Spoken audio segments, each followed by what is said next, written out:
Thank you for bearing with us. Apologies again. Thank you for joining us in this new Zoom link, and welcome to the first press conference. We will be doing these weekly, probably in person moving forward, but this week we're virtual. So I just wanted to lay out some ground rules. This is a press conference, so various members of the press are on, and I realize some other people are on as well. We will have a time after everyone speaks for the media who's RSVP'd here and is on to ask questions. Since everyone is recording, I'm going to call on everybody individually so we don't talk over each other, and then think of it like school. I'll call on you and you can have a question. We'll go through the list and then we'll do another round. Sound good? You are able to record this if you've been set up as a panelist, so please message us if you're having trouble. A recording of this will also be published later. Okay, without further ado, I am going to kick it to Superintendent Lewis. Take it away, Dr. Lewis. Thank you and good morning, everyone. First of all, I would like to apologize for technical difficulties we had here this morning, but I'm glad we're able to get started. But I definitely want to thank you and appreciate you for your patience today. We know that returning to school this year will look different. And while these times may seem uncertain, NOLA Public Schools has spent the past several months listening to students.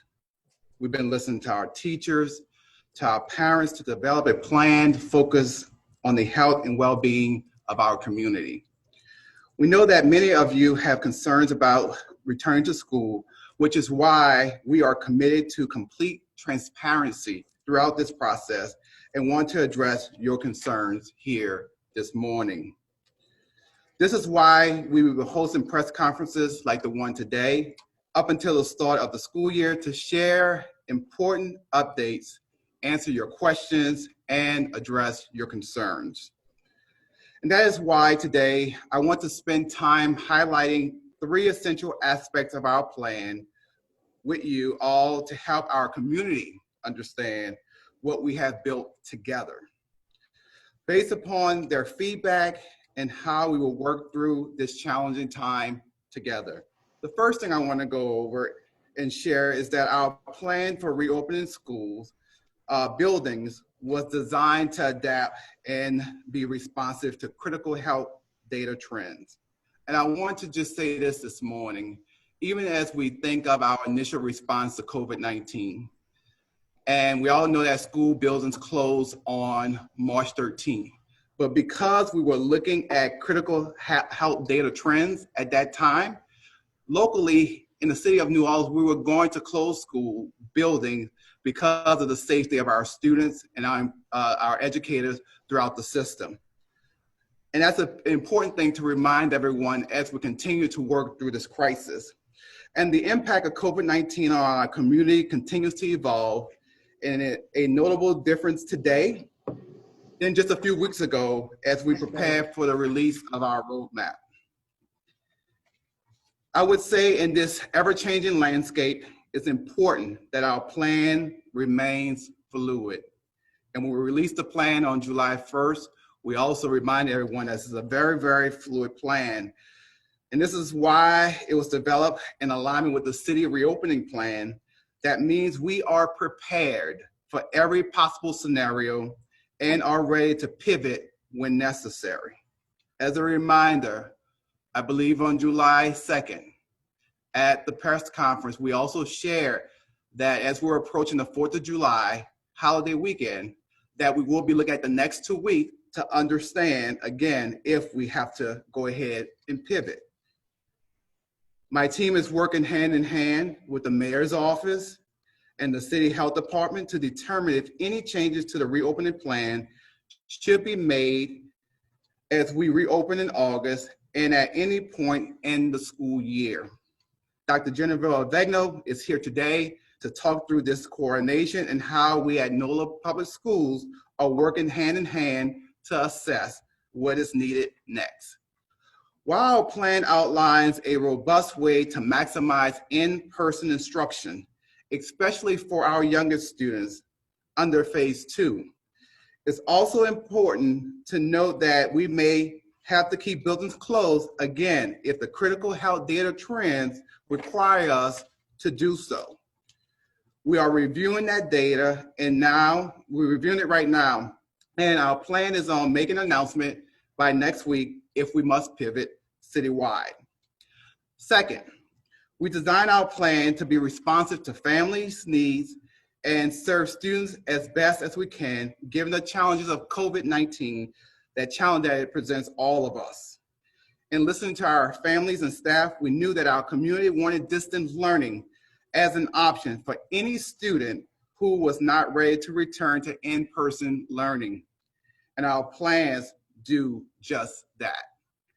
While our plans for reopening have in-person instruction available in phase 2 or 3, I want to emphasize this morning that any family who does not feel comfortable returning to school for in-person learning has the option to learn from home on a quarterly basis. And third, I want to assure our teachers and families that the safety standards included in our plan is for all schools to follow and are grounded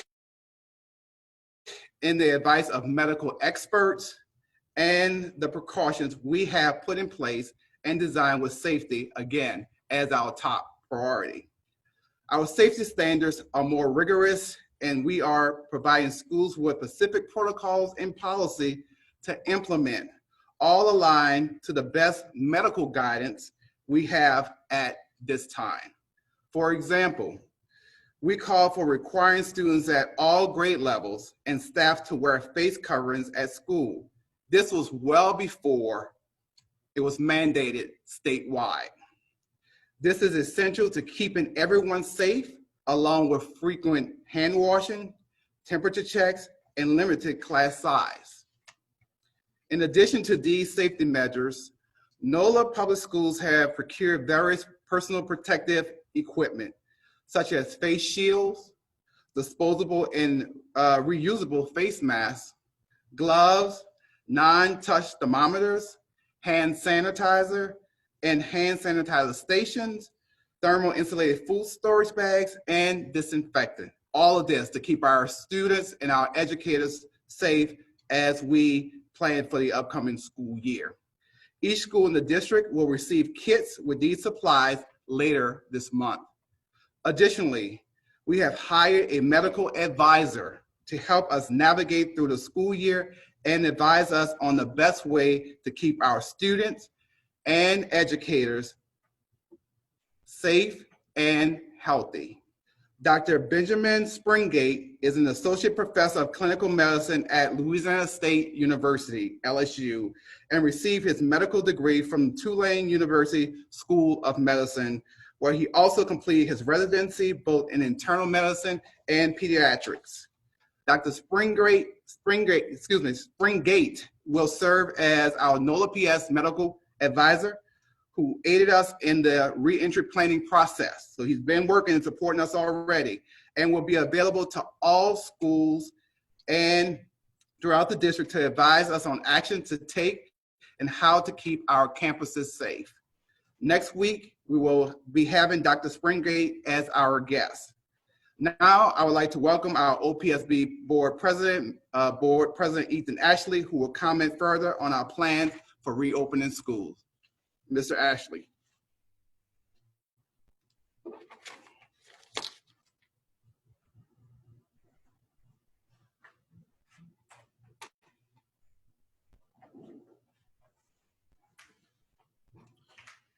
Thank you, Dr. Lewis. I'd like to reiterate what the superintendent has said. This district is first and foremost concerned about the health and safety of our students, educators, and our families.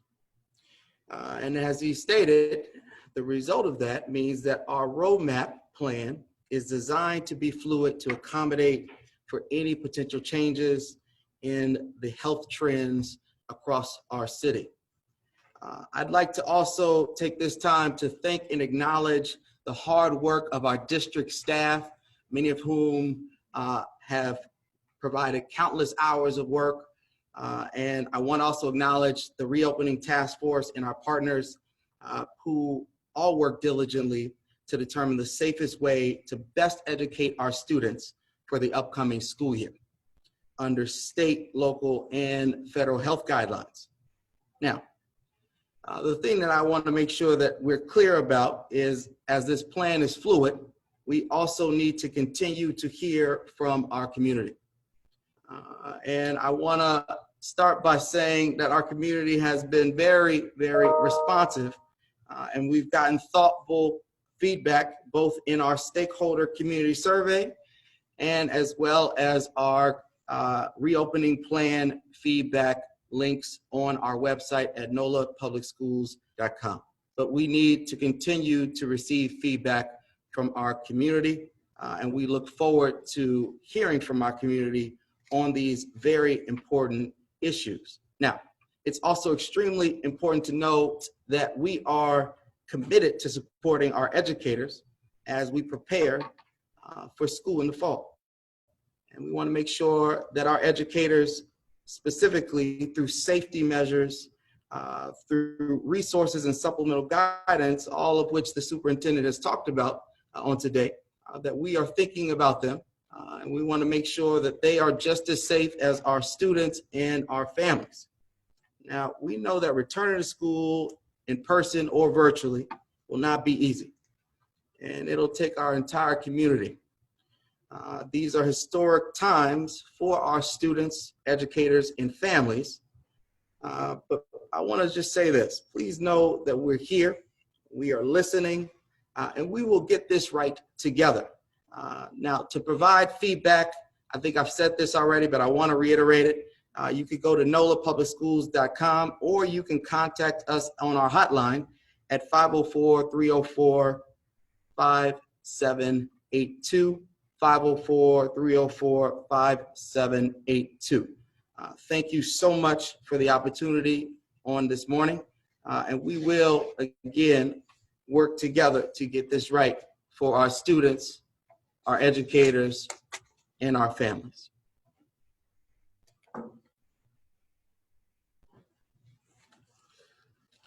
Thank you, Board President Ashley. At this time, I'd like to have my Chief Operation Officer, Tiffany Delcourt, to speak, and she also will introduce Dr. Avegno. Tiffany?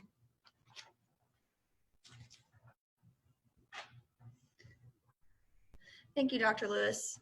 Good morning. And as Dr. Lewis said, I'm Tiffany Delcourt, the Chief Operations Officer for NOLA Public Schools. At this incredibly difficult time, we thought it was critically important to provide schools and families with a reopening plan as soon as possible to help families and staff and teachers understand what this upcoming school year, a very unique school year, would look like. As stated before me, our plan is robust in its health and safety standards that are more rigorous than the state requirements. Our plan is also adaptable to the changing conditions and health status of our city. Our team is in consistent and constant communication with medical experts at Children's Hospital, LSU Health Sciences Center, and the City of New Orleans Health Department. Joining us today to talk about our coordination and planning efforts and the health and safety precautions included in our reopening plan is Dr. Avegno, the city's Director of Health, who is a member of our reopening task force and has been an incredible resource to NOLA Public Schools. Dr. Avegno. Thank you, Tiffany. Thank you, Tiffany and Dr. Lewis. I'm not sure if you can see me on video or not. Appreciate you having me here today. Since the COVID crisis began, the City of New Orleans has been working very closely with NOLA Public Schools to ensure the health and safety of students, families, and staff remain the highest priority. And we're going to continue that work to find the safest way to reopen schools for the upcoming school year. As Dr. Lewis and others have expressed, and you've heard us say many times, this is a fluid situation, and we work together to be prepared for any scenario and can adjust for any needed changes to the reopening plan.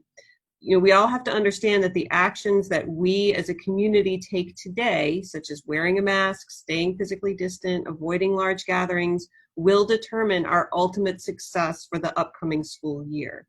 When we began work on the roadmap, we all recognized the need to develop a flexible plan that can be adjusted as we continue to track the city and the region's progress in critical health milestones. As you know, there's been a change in that track in recent weeks. So in light of the recent statewide surge in cases, next week, the Health Department, Mayor's Office, and NOLA Public Schools will meet to reassess current data and recommend any adjustments that need to be made to the reopening plan given current health threats. The roadmap is a product of community voices, medical and school experts, teachers, staff, students, parents, and I know everybody that participated is grateful for all the help in those efforts. The broad health and safety precautions that it outlines that will be in place for schools include all students, teachers, and staff will be required to wear face coverings on returning to campus. There will, of course, be considerations made for students with breathing issues like asthma and other medical conditions that may affect wearing a face covering. But the evidence is overwhelmingly clear that widespread use of face coverings protects everyone and is one of the most important tools to keep a school or community from spreading the virus. From students to teachers to staff to their families, we are all safer if everyone wears a face covering, whether in school or outside of school. Other measures include limiting large groups and gatherings and implementing physical distancing measures. For example, not permitting assemblies, dining in cafeterias, reducing capacity on school buses, etc. We know that large groups and confined spaces are high-risk activities for virus spread. And then intensified cleaning protocols of schools, campuses, and buses will also be required. While most transmission of the virus is likely not from touching objects, it still plays a role, and strong sanitary measures are very important. These are all simple but critical steps that schools and we in our personal lives can take to prevent the spread of COVID-19.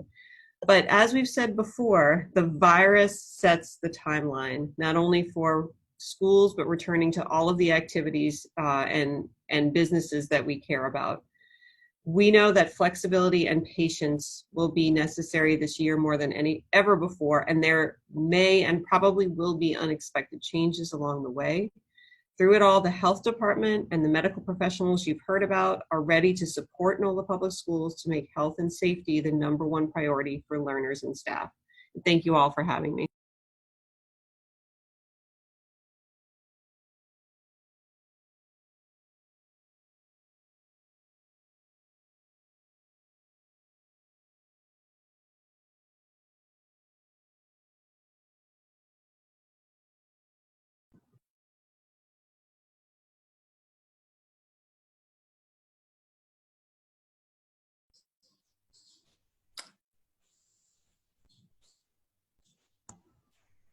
Okay. Dominique? Yes, I'm back. Sorry about that. First of all, I want to go ahead and thank Dr. Avegno. We truly appreciate you and the city's partnership during this entire process. This is the conclusion of our press conference. Thank you to Board President Ethan Ashley and Dr. Avegno for taking the time to be with us today. Now I'd like to open it up for questions, and I'll turn it back over to Dominique to facilitate this process.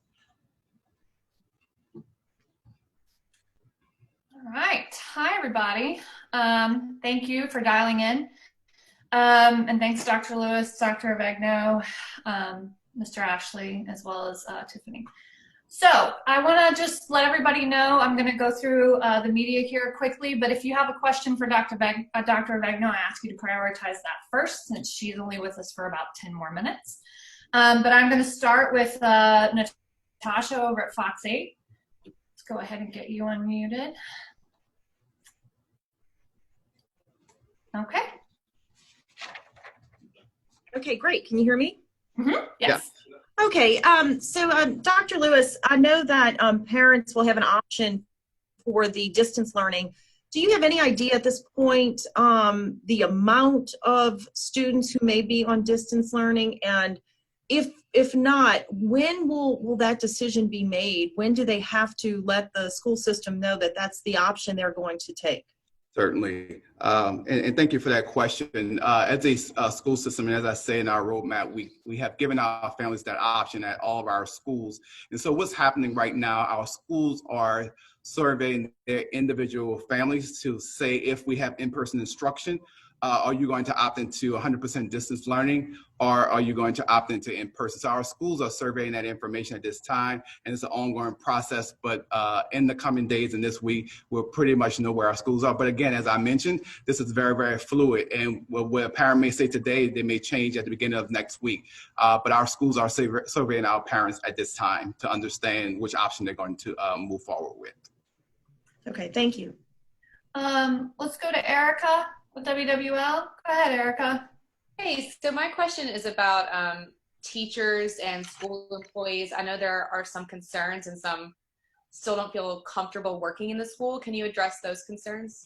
Yes, and as an educator, that's very top of mind. And even as I go back to the roadmap, a lot of decisions by the time we got to July 1 and the release of the roadmap was critical feedback, not only from the surveys, and we had a lot of our teachers responded to that. We had teachers on our task force, as well as my teacher advisory council. And a lot of that actually had us to hear firsthand what our concerns were from our teachers to be able to address. And one thing that we did, as I shared already, is requiring all students and school employees to wear masks.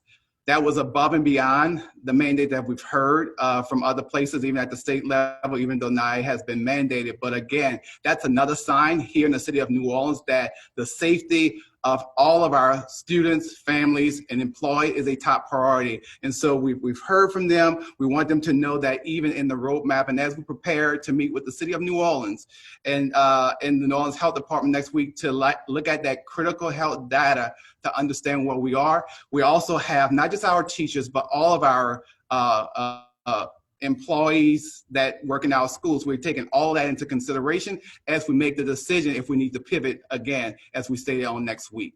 So again, safety is a top priority, and that has always guided us throughout this process and our immediate response to COVID-19. Thanks, Dr. Lewis. Della, why don't you go ahead and unmute? You can go next. Hi, thank you. I have a question for Dr. Avegno. Is she still here? Okay. Can you be specific about what health trends exactly would trigger schools to remain closed at the beginning of the school year, to not have an in-person start for however long that might be? Would it be a certain number of cases over time? Yeah, that's the million-dollar question, isn't it? And it's one that every municipality and school district in the country is grappling with, and there really is no national standard for it. I wish there was. I think, certainly there are some hard stops, and it's as outlined in the plan. If we were to revert back to phase one, in phase one, as the Department of Education has said, schools are closed.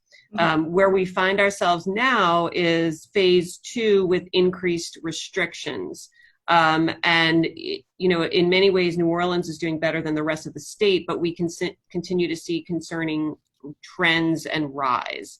I think it's going to have to be the totality of the milestones that we're looking at for the rest of the city. Number one, what are the raw case counts doing? Are they persisting above that 50 or even rising?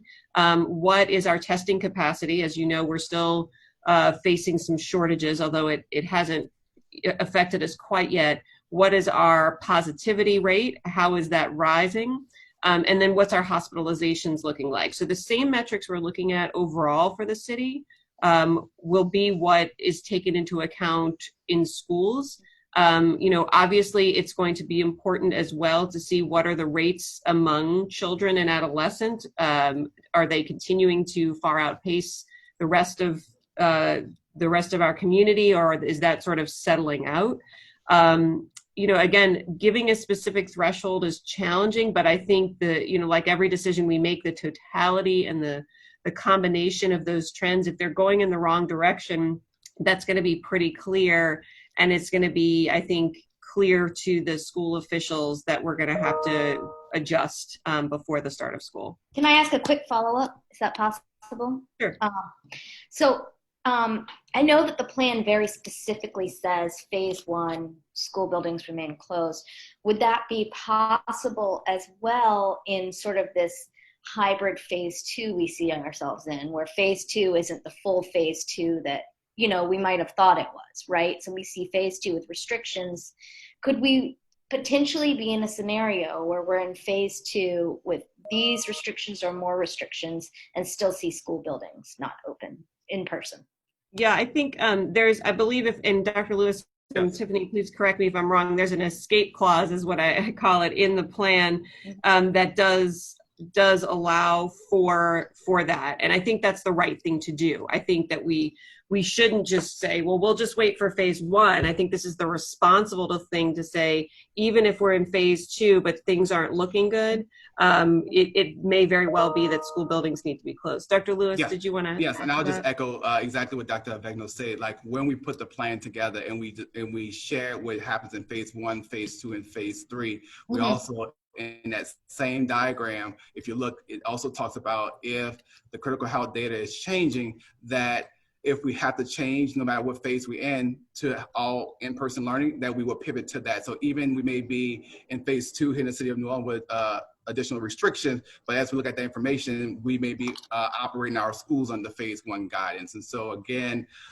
we want our community to know that's why we put a plan in place that could be very responsive to this ever-changing situation. And so we never want our families to say that, okay, because the city is in phase 2 or the state is in phase 2, this is what we are going to follow. We're very clear to say that we are going to be looking at that critical health data, and if it says that we need to pivot, that's what we're going to do. And again, we will be having that meeting to be able to actually be able to come back and update all of you all next week, where we will be for the opening of school. And very last thing, just one more thing, and I'll leave Dr. Avegno alone. I know that the data breaks down by age, but the younger group seems to be pretty lumped together, right? It's like under 20 something or something like that. Is there evidence that there's a lot of children in Orleans Parish, like children under 18, school-age children, who are becoming infected? Well, again, that is a good question. We do have other sources. When we look at the community-based testing, we're able to break it out, you know, sort of 0 to 10 and 10 to 18 and that sort of thing. It's tricky because children, we know, are among the least likely to show symptoms, which is a good thing. There's also some evidence that they are less likely to contract and transmit the virus than others, although again, the science is far from clear on this, but there is some indication of that. When we look at our community-based testing sites, you know, we definitely are seeing young children, so younger than 10, infected, not at the rates that adolescents are being infected, excuse me. But we know, you know, in many cases, what we're seeing is whole families coming in infected, and maybe only one person has symptoms, but as it turns out, all of the kids, you know, if you're living in a house with someone, everyone does. Practically, I think we still don't know what that means. I think looking at summer camps has been very interesting. You know, to my knowledge, and again, it's imperfect knowledge, is only as perfect as contact tracing and all of that. There have not been major outbreaks in New Orleans at summer camps. You know, there are, of course, have been isolated cases here and there, but I think that is for younger kids sort of maybe a good way to get an idea of how this might work, especially with the younger population. You know, we're still seeing significant numbers in the adolescent population. Again, not tending to be hospitalized or severely ill, but the transmission to adults is likely happening as well. So there's a lot more questions than answers. Thank you. All right, I think we have time for maybe just one or two more for Dr. Avegno. So did anyone else have one for her before she has to jump off? Randy or anyone? Can you guys hear me? Yeah, go ahead, Peyton. So what's the difference between having 100+ students and teachers inside of a building compared to having large groups and gatherings in New Orleans? How do you take a look at that? There's a huge difference if it's done right. The difference between a parade or a backyard party where people are completely mingling all throughout each other, where they're not wearing masks, where they're not keeping physical distance, that is high risk, particularly if it's indoors. When we're, it's the same thing between what's the difference between a party and an office building, right? When we can have everyone wear face coverings, where we can largely control where they're sitting, right? So you're sitting in class. When you get up, you walk to class, you do it in a physically distanced way, you do it, without jumping all over each other, and you go to the next class. You're not eating at big congregate tables at cafeterias, you're not having big sports assemblies, that sort of thing. Those activities are much lower risk than your average, Friday night, everybody crowded in listening to music at a bar. That doesn't mean that there's zero risk, of course. And that doesn't mean that it always goes like that, right? I have children and I know that it can be challenging to get them to stick to the rules. But it can be done a lot safer in a controlled environment than just your average, backyard barbecue. Thanks, Dr. Vegno. Randy, you have a final question for Dr. Vegno? This is for Dr. Vegno and Superintendent Lewis. As a parent myself, you're grappling with, do I send my kid back? Dr. Vegno, you mentioned that you've got small kids. If you were my situation right now, would you be planning on sending them back come August? And Superintendent Lewis, same question for you. If you had small children, would you plan on sending them back in August if this plan, and we're still looking at the same trends that we're looking at right now, a month from now? So, this is a question we ask ourselves every day in my house. I look to guidance from people like the American Academy of Pediatrics and Johns Hopkins. We're still awaiting the CDC's official guidance on schools.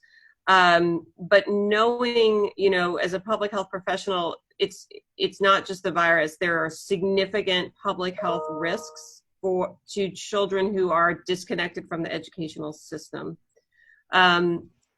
I believe that ideally children should be in person, particularly younger children. And 3 weeks ago, I would have said no question. Now, I think we really do need to look at the trends in the next few weeks. I think that the plan that NOLA Public Schools have is very good in terms of when we get into schools, keeping those schools as safe as possible. But there still are a lot of questions. And again, you've seen this all over the country. If there was an answer, if there was an easy answer, we would have done it. So right now, I think we still have a little more uncertainty before we can know for sure what happens at the beginning of the school year and when that beginning will be. Dr. Lewis?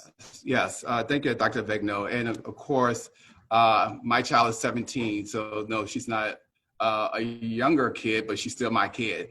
And so even as she's transitioning to college, it's the same conversation. And so as a parent, I'm understanding what the local university is doing, but right now my preparation is that if it's going to be safe for her to do so, then, we're preparing for that. But ultimately, the same thing will happen with the school system. I can prepare for that as a parent, but I'm looking at the critical data that's out here in the state of Louisiana and going to look at what the school officials are going to do. And that's the same that we're doing for our parents. I want to reassure our parents here again today, as they may have completed the survey. And you may say that you want in-person learning. And if you say that, I just want to remind you that your school system, your school leaders, all of us as a school community, we're going back and relying on the critical health data that Dr. Vegno has talked about to say that even though as a parent, you're saying, if all signs are going to be safe to do so, then I'm going to go ahead and opt for my child to have in-person learning.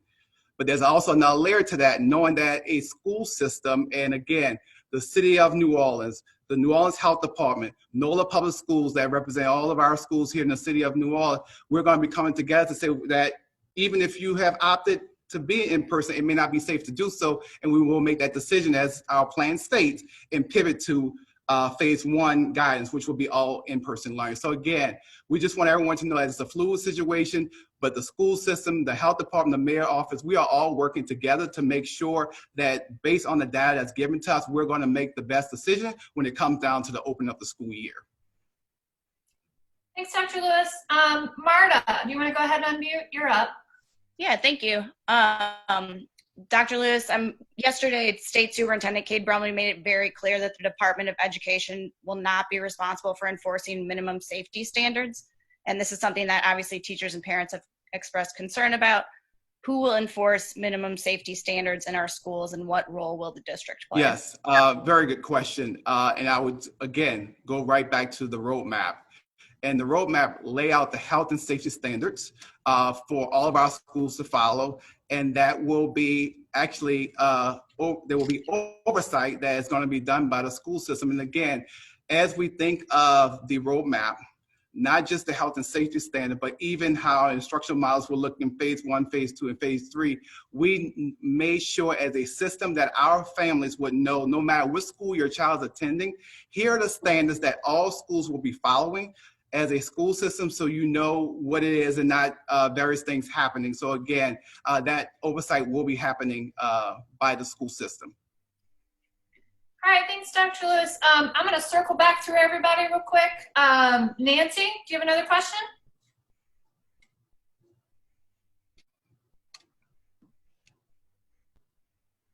I meant Natasha, not Nancy. Sorry, Natasha, can I clarify one thing real quick? Go ahead, Marta. Dr. Lewis, when you say the school system, do you mean NOLA Public Schools, or do you mean the charter group? So very clearly state NOLA Public Schools. Thank you. All right, Natasha, you got another one? Yes. I would like to ask about transportation. I know that was a big concern when you guys were getting the plan together. And I know that in phase 2, I believe it's 50% capacity on the buses. Any idea how that's going to work out, if they're going to have to do like a staggered time for students to arrive, or how is transportation going to go? Yes, and again, just like all of the other things that we discussed, very, very complicated matter because of those restrictions, and making sure that we're protecting our students from the time they leave home to the time they enter buildings and return back home. And what I want to ask is my COO, Tiffany Delcourt, to actually give more information about how we're looking at that and how we're supporting schools through the whole piece around transportation. Tiffany? Thank you. So there are 2 major restrictions that are limiting the capacity schools can have of any one time of students. Busing is one, like you just mentioned, the other is classrooms. That's why we're creating limits and prioritizing grades who are returning full-time every day, so that we can help create those limits on school busing, because there are less children coming to the school every day. So that's the reason for prioritizing our lowest grades, and then creating alternating schedules for those other grades. So we're truly limiting the number of children coming to the building every day, and therefore limiting who needs bus access every day as well, to kind of manage that 50% capacity number. And our schools are working on multiple different methods and practices to make sure that they're getting children to the school safely and quickly, and potentially running additional bus routes, having additional buses if necessary. But we've managed that by limiting how many students are coming to the building every day. Thanks, Tiffany. Erica, another question for you? Yes, I know y'all talked about what will happen if a student or someone tests positive, and that not necessarily the entire school would shut down, but can you give us an idea if a student in a classroom does test positive, can you give us an idea of what that will look like for that classroom and what those parents should maybe expect? Yes, and again, and Tiffany actually leads that up, so I'm going to ask Tiffany to come and talk about the guidance, and that's why one thing that I'll say is that's why as a school system, even though through the state of Louisiana, all school districts have access like to Children's Hospital, and we're grateful for that. But in addition, here in our school system, we've actually brought on a medical advisor that also will be supporting us to be able to help support schools when we have these cases that are at individual schools, and be able to respond appropriately, whether we are going to go ahead and have to work with a subset of students or the entire school. But I have Tiffany Delcourt to actually jump in and share some more information. Thank you. As Dr. Lewis mentioned earlier in the press conference, we have contracted with Dr. Springate with LSU Health Sciences as our medical advisor. Dr. Springate is working with us on COVID-19 response plans for schools, which will actually be published this Friday as part of our supplemental guidance. In that supplemental guidance, we'll provide information about what schools should do for when students through the health screening process, either with a high temperature or acknowledge that they have had contact with somebody who's a potential positive case. So there'll be isolation measures and procedures in place for isolating students who may be sick. There'll also be draft scenarios and response plans for when we do have a known case in our school community, that being a student, a staff member, another school support staff member. Likely what will occur with a single case is requesting those individuals who've had close contact with that person, either in their classroom or in other activities that occur at school, asking them to self-quarantine for 14 days. If there are multiple cases of known COVID-19 positive individuals, that could be an instance where school closure would be considered. That consideration will be made with school officials at NOLA Public Schools, Dr. Benjamin Springate, and also our New Orleans Health Department. So first, when we have known cases, asking those individuals who had close contact per CDC guidance to self-quarantine. If there are multiple cases of known positives, that could be a potential school closure, but would require many parties to help make that decision and not the school on their own. And as always, we have resources with Children's Hospital. Schools can call the hotline. Parents can actually call the hotline as well to get information about what they should do if someone in their family is a known positive of COVID-19. All right, thanks, Tiffany. Dr. Lewis, Anitra from the Louisiana Weekly is having a hard time getting unmuted, so I'm going to ask a question on her behalf. She asks, how much, if any, latitude individual charter operators will have in making decisions? Yeah, so again, as we go back to our roadmap laid those critical health standards for our schools and having that consistent around academic programming and understand what's happening at each level. But we do know that our schools, when it comes down to the curriculum and whether, and I give examples, so whether this school is going to use Google Classroom, Class Dojo, all those things there, that's the beauty of our school system, you know, knowing our students, knowing our families that we're serving, and be able to actually build an instructional program that's going to meet the students and families that they serve. This is no different than what was going on pre-COVID. And as a reminder, what's different about education right now is what we're talking about, whether we're going to be in buildings or not, and how we make those decisions, and additional health safety standards that we put in place because we're responding to a virus in our community.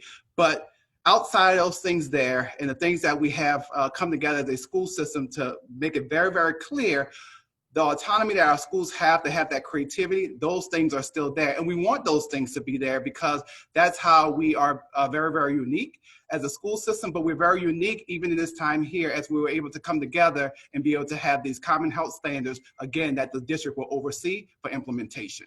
Okay, thanks, Dr. Lewis. And I think the other question she had was just if social distancing needs will impact the application process. And I think she means for family resource centers. Yeah, so again, even when we closed school buildings, we were able to pivot even during late registration for our families. Of course, usually we'll have what it would actually go to Dillard University or some site and have our late enrollment process. Because we're not able to do that, our late enrollment process was, again, responsive to our families. We knew that they could not come to us, so we went to them and be able to have a process where we're calling them and be able to do the same thing that we did in person. So again, if we're not able to have those in-person connections, we're going to continue to follow what we have in place. And you can follow and visit our website to get information of how to enroll a student in school. Okay. Thank you, Dr. Lewis. I want to make one clarification. I think I said Louisiana Weekly and I meant New Orleans Agenda. Apologies. I'm going to go to Peyton next. Do you want to unmute yourself? We're going to wrap up. Okay, can you hear me? Yes. So for parents who are trying to decide if they're going to do the distance learning or if they're going to send their kids in school, kind of give us a brief synopsis of what distance learning would look like for these students. I know each grade will be different, but kind of just give us an idea of what you guys are thinking. Yes, and even when you talk about each grade will be different, our approach to distance learning will be different as well, because again, students will have their teachers at their particular school, and also the model that the school is actually adopting will be the model that will be followed. But again, I will say this, that as we move into distance learning, whether we're in phase 2 or not, when families may opt in, or if we pivot and everyone is doing distance learning, one thing that will be very, very clear is that attendance will be actually required. That has been sent to us by our state superintendent. But then also as a school system, we are going to be looking at the level of engagement and those personal contacts that are being made with our students and their family to make sure that we have critical conversations. So in addition to what the lessons are going to be, I just need to be clear to everyone that we know that when we are in person, we are responsive to our family and the needs outside of